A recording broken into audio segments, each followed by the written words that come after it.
Hello Feedfeed community, I'm Jill Fergus from Feed the Swimmers. I'm an editor for the Feedfeed and I'm here today to show you how to make delicious polenta fries.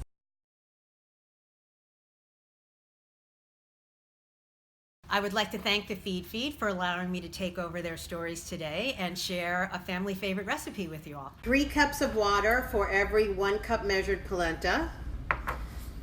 Parmesan cheese, ample amounts of salt, pepper, and that's all you need. Another item I highly recommend using when making polenta is a long-handled spoon because it will inevitably splatter and it hurts. So the longer the handle on your spoon, the better off you are. So we're gonna get started. I'm going to add water. I'm gonna add to my pot.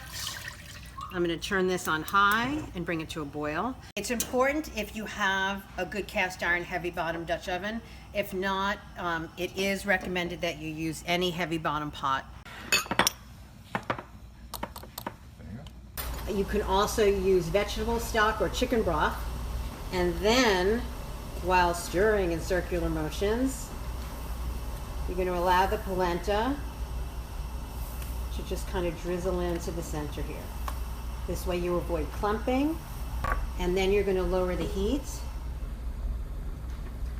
to a simmer, and we're going to be here stirring for a while. And we're still stirring. Another good thing is when you put your assistants to use, you can get nice still shots.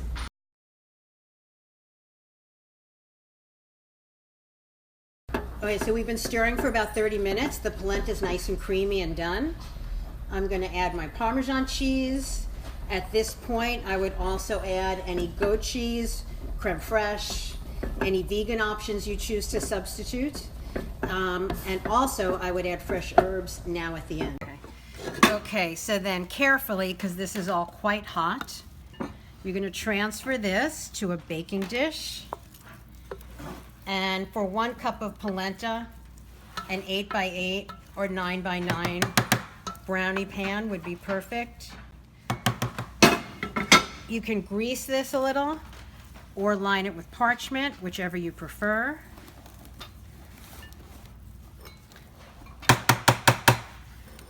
Spread it evenly using an offset spatula like you're frosting a cake. Is a very nice, relaxing, easy way to get this done.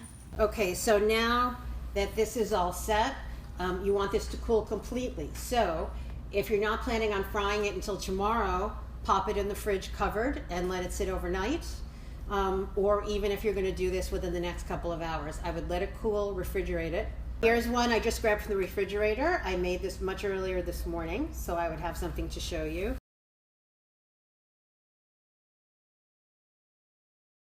Now at this point, you can either clean out the polenta pan that you used and get ready for frying, or you can simply choose a different pan. I like to fry in a blend of grapeseed oil and olive oil. Grapeseed oil can handle higher heat than olive oil because you don't want the olive oil to smoke. I believe the smoking point of olive oil is at about 350 degrees, which is the perfect temperature to do fries. You can use just grapeseed oil for a more neutral flavor, but I happen to love the flavor of olive oil on polenta.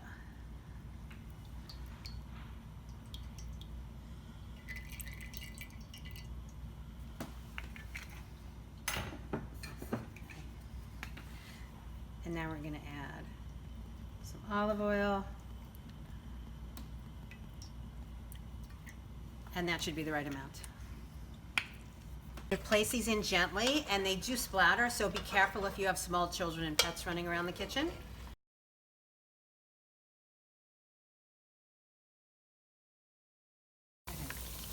While your first batch of polenta fries are in the oil, I would set up a place for them to drain. So I like to set up a dish towel, so I don't think there's a need to waste paper towels. I set my rack up, and I'll be setting everything on here to drain.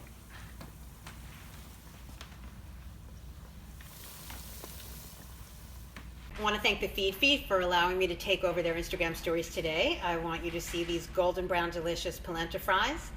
You can serve them with any kind of dipping sauce you want or not on the side. So enjoy. This is a wonderful way to use up your leftovers.